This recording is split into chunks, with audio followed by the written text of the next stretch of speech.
Uma das principais características das comunidades brasileiras que vivem no exterior é a saudade do Brasil. Você sai do Brasil, mas o Brasil não sai de você. A comunidade brasileira, ela necessita permanentemente estar bem informada, estar ligada ao Brasil. Nós não conseguimos desprender, cortar os laços de imediato. Então, nós ficamos um pouco aqui e um pouco lá. Eu costumo dizer que o brasileiro tem o coração e a mente no Brasil. É só o corpo que está aqui.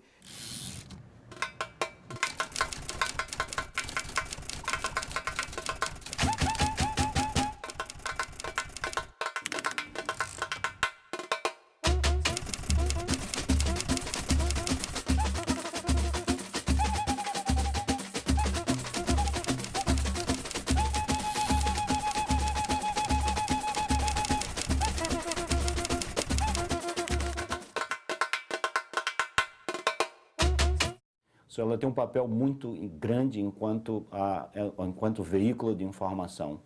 Mas eu penso que ela tem também um outro papel que é muito importante, que é a contribuição para a criação da própria comunidade brasileira, da ideia de uma comunidade. Ela está escrevendo a história da comunidade brasileira. Então eu acho que a imprensa é fundamental para acompanhar o que acontece com o público. Ela é o retrato da comunidade e é um ponto de ajuda, um ponto de apoio. Falar sobre a importância da mídia comunitária brasileira nos Estados Unidos, e eu diria no mundo, é relevante demais para todos nós da comunidade, porque eu não consigo conceber a ideia de uma comunidade sem a mídia brasileira. Os veículos comunitários, cada um no seu nicho, eles são de extrema importância e eles são a identificação daquela comunidade com a sua história. O imigrante, ele vive na comunidade, então muitas vezes ele tem um conhecimento limitado da língua. Então o jornal comunitário, ele fornece às vezes informações que ele teria num jornal americano, só que no idioma nativo dele. O imigrante fica um pouco nesse limbo, né? Um pouco nessa gray zone, nessa área cinza, como eles dizem aqui nos Estados Unidos, em que ele não é atendido nem pelo noticiário local do país em que ele vive, nem pelo noticiário do país que ele deixou necessariamente. Então eu acho que a mídia comunitária preenche esse vazio, esse vácuo de informação, e de informação que pode tornar a vida do imigrante mais bem-sucedida, mais tranquila, uma vida mais completa nessa nova terra. A mídia comunitária é o grande elo da comunidade. Eu acho que sem mídia comunitária, a gente não poderia falar nem que existe uma comunidade, né? Existiriam brasileiros espalhados. A imprensa é mais do que um órgão de informação. Ela é uma tábua de salvação, é um elo de contato, é uma forma de se identificar. A principal força e fonte de conexão entre os brasileiros imigrantes e o Brasil, e entre si mesmos, que é mais importante ainda, são os jornais e as revistas brasileiras feitos pelos profissionais brasileiros que vivem aqui. Mas de vez em quando eu acho que esse óbvio não é tão óbvio assim, né?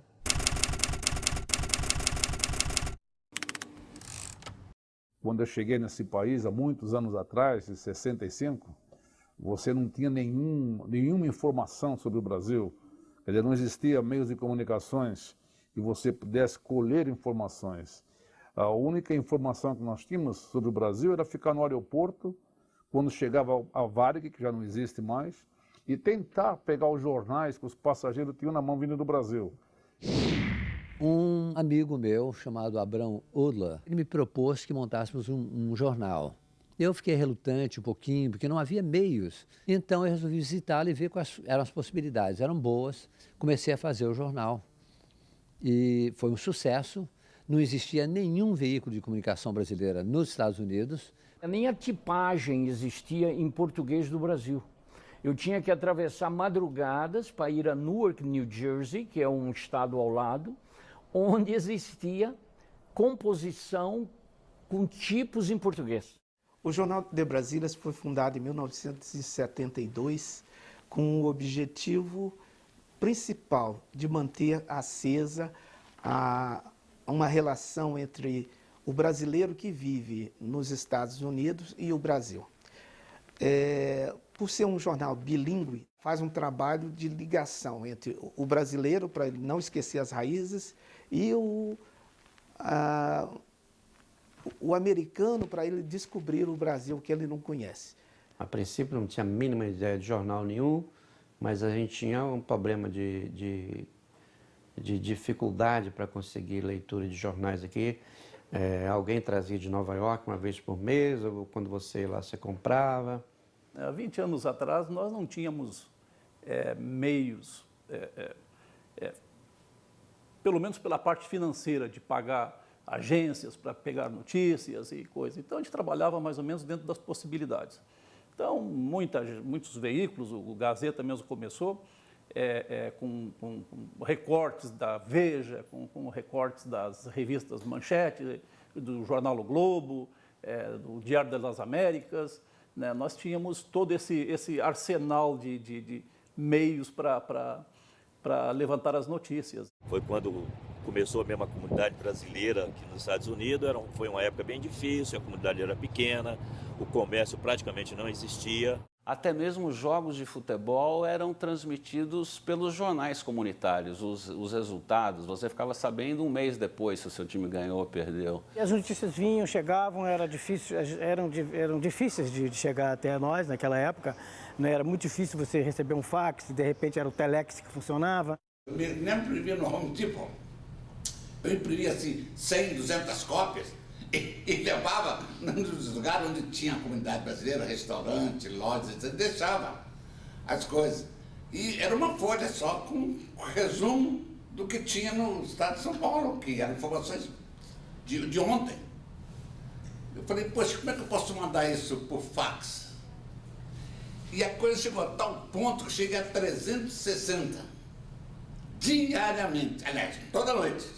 Não foram 2 anos, não foram 3 anos, foram 7 anos de segunda a sábado no ar, das 7 às 9 da noite. Todos os dias, um funcionário da Rede Bandeirantes mandava uma fita com as imagens do dia, das notícias, dos jornais e tudo mais do dia, por avião. Pegava a informação do dia usando as imagens do dia anterior. Entendeu? Isso, você imagina se uma fita não chega. Não existia o jornalista que ia na rua entrevistar, procurar pauta, criar pauta e fazer aquele conteúdo exclusivo de um jornal de uma mídia étnica, né? Uma mídia voltada para a comunidade brasileira até esse momento. O início desses jornais era muito voltado para as notícias do Brasil. E eu por acaso, sempre me bati, reclamei dos donos dos jornais daqui, para que se voltassem para o universo nosso. Quer dizer, é mais importante você falar que o Consulado do Brasil, por exemplo, tem um escritório itinerante em Pompano ou em Orlando, do que dar a notícia da morte do Papa.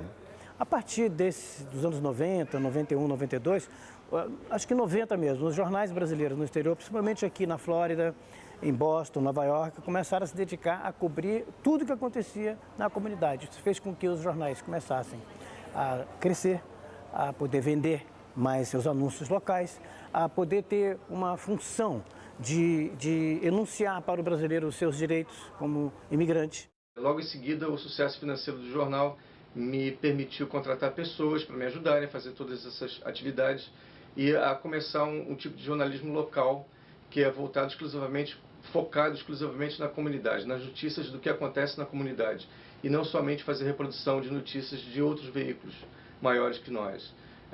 Isso aí foi um ponto fundamental que transformou o jornal e fez ele se tornar o que ele é hoje.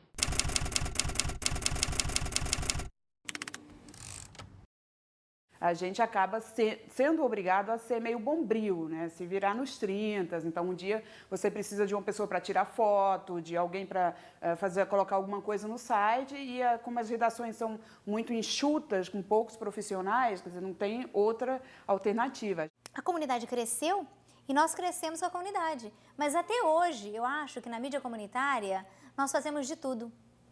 A gente faz notícia, a gente faz contato, a gente faz cobertura de eventos. No início do jornal, eu fazia questão de entregar o jornal, né? Eu mesma entregava o jornal. Eu tinha um prazer muito grande. Aí, tipo assim, ia uma pessoa empurrando, pegando o carrinho, colocando, mas eu ia junto. sabe? Eu levava o jornal para a gráfica, na época a gente levava o jornal, né, na gráfica, aquela caixa grande e tudo. Aí no dia seguinte eu tinha que ser a primeira a ver o jornal. Eu tinha que, se eu não visse o jornal, eu não podia ir para a rua. Vendia telefone, escrevia matéria, tirava foto, atendia anunciante, a linha de fax era a linha de telefone, aquela coisa que todo mundo, né, no início, a gente passa para poder crescer e realmente investir no veículo. E lá a gente tinha que fazer de tudo. Você era o vendedor, o produtor, o editor, eu ficava até 3 horas da manhã editando os programas. Então eu tinha que jogar todas as pontas, fazer de tudo.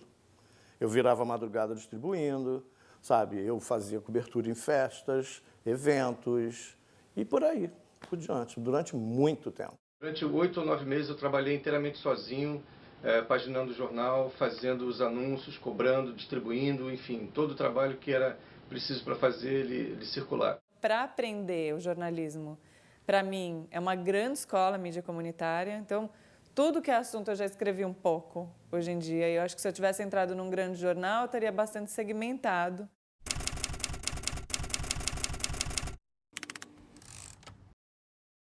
Eu tinha uma tradição de fazer só FM. Então, fui me adaptar ao AM e com uma coisa também diferente, que é você falar para um brasileiro do Oiapoque ao Chuí. Você não está aqui falando você não pode falar com o tom regional do Rio, ou de Minas, ou de São Paulo, porque você está falando para o cara que é de Goiânia, outro de Pernambuco, algum de Porto Alegre. Então, você tem que procurar um canal que você consiga falar com todos eles. Nós servíamos como a defesa de consumidor, né? Que era a única ponto de referência que os brasileiros tinham para procurar, para fazer qualquer tipo de denúncia. É um sacerdócio. Fazer jornalismo aqui dentro da comunidade brasileira é uma coisa de vocação, né? Eu acho que eu não conseguiria fazer outra coisa que não fosse isso. Fazer um jornal aí ajudando a contar a história dos brasileiros aqui nesse país. Apesar de hoje, com o advento da internet ou com a chegada de algumas emissoras de televisão, eu ainda acho que o que alcança a comunidade de forma local ainda é a mídia comunitária, que pode ser em forma de jornal, revista, hoje o pessoal utilizando alguns websites, mas acho que o foco é no local. Então eu acho que ela sempre vai ter espaço e é fundamental para a gente unir a comunidade brasileira. As pessoas me conheciam na rua, cheguei até a dar autógrafo, então realmente eu me sentia útil à comunidade, as pessoas comentavam demais as entrevistas que eu tinha lá. Todo mês as pessoas ficam aguardando chegar o jornal, querem saber o que está acontecendo. E como o jornal também é mensal, muita gente usa o jornal até como uma lista telefônica, guarda aquele número em casa, quando precisa de um advogado liga, quando precisa saber o endereço de um restaurante liga. Eu acho muito importante quando a gente pode estar cobrindo alguns eventos e colocando essas pessoas nas fotos e as fotos nos jornais, na revista, como eu mencionei anteriormente. É algo que deixa as pessoas maravilhadas, gratificadas, isso me deixa também muito gratificado, eu gosto demais. As matérias assinadas, matéria local, matéria da comunidade, realmente fazem diferença para o leitor. A imprensa que eu quero ver, que eu chamo de comunitária e que eu acho que é importante para a gente, é a imprensa informativa. É através dela que os brasileiros vão interagir com seus negócios, fortalecendo e criando realmente uma comunidade. O diferencial da Tititi é que ela trabalhou durante quase 10 anos 100% voltado para a comunidade, valorizando a comunidade, valorizando os empresários da comunidade, contando a história da comunidade, entendeu? Assuntos relacionados às desgraças brasileiras que todo o mundo projeta em seus veículos, não acontecia na Tititi. Eu costumo dizer que um cachorro zangado mordendo as pessoas na Fair Street aqui em Newark é muito mais importante para a comunidade brasileira do que a presidenta Dilma demitindo um ministro.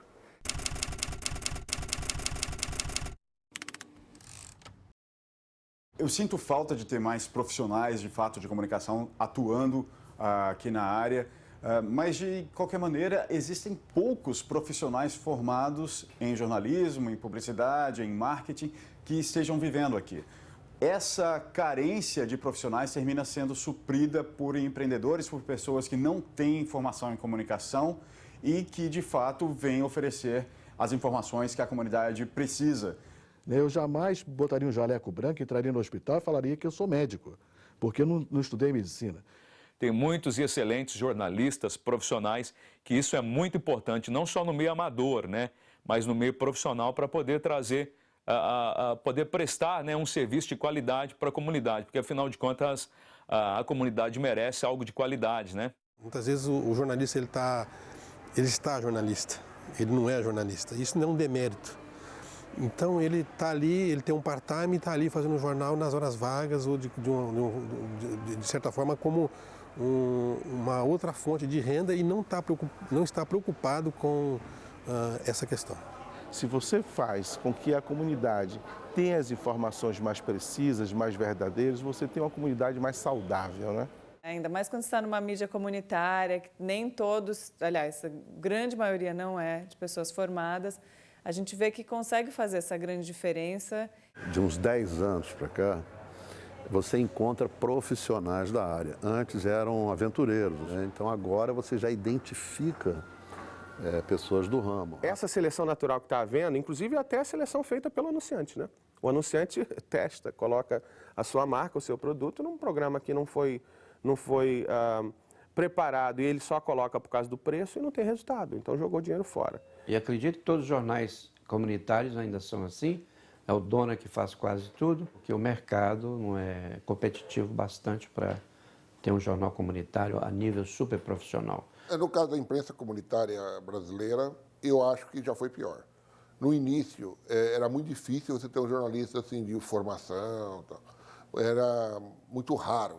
E os veículos também eram pequenos, deficitários, pobres, né? Jornalismo não é a brincadeira que as pessoas acham que é, sabe? Muita gente acha que jornalismo é ter crachá para ir na festa.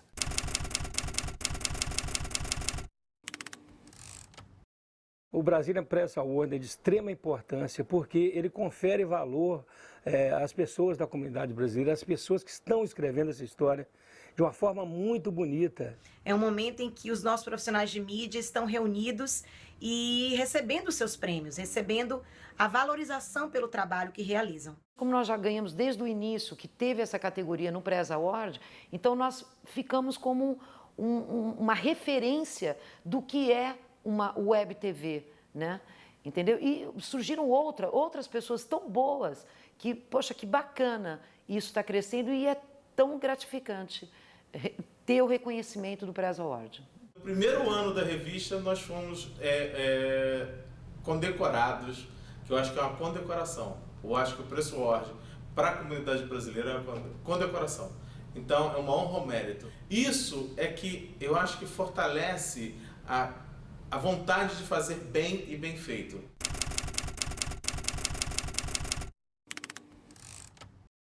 A ABI Internacional é o resultado do sonho de companheiros e parceiros da mídia comunitária brasileira nos Estados Unidos.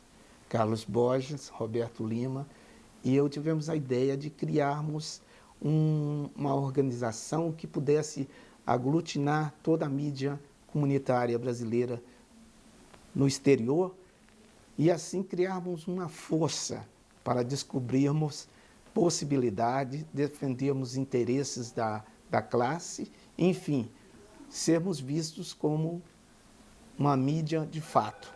Sócios da ABI, nós somos em torno de 60 veículos hoje. O grande feito da ABI até agora foi se manter viva, né? Enquanto instituição. E o melhor da ABI ainda está por vir, está no futuro. À medida que essas dificuldades forem desaparecendo do caminho, que elas forem sendo superadas, a ABI vai estar se fortalecendo e eu acho que ela ainda vai ter um papel muito importante na história da imigração brasileira nos Estados Unidos. A ABI Inter é uma criança ainda, né? E como tal, como toda criança, ela comete ainda muitas travessuras.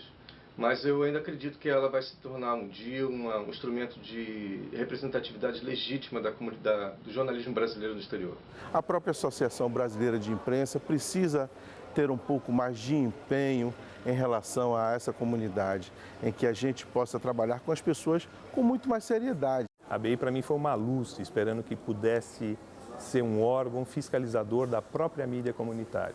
Tem espaço para todo mundo, mas o que vem acontecendo com a crise, que não há nenhuma forma de auditoria. Então o cara fala, bom, imprimi 1000 cópias, mas posso dizer que imprimi 10.000? Ninguém vai ter isso como comprovar, não sei ele e a gráfica.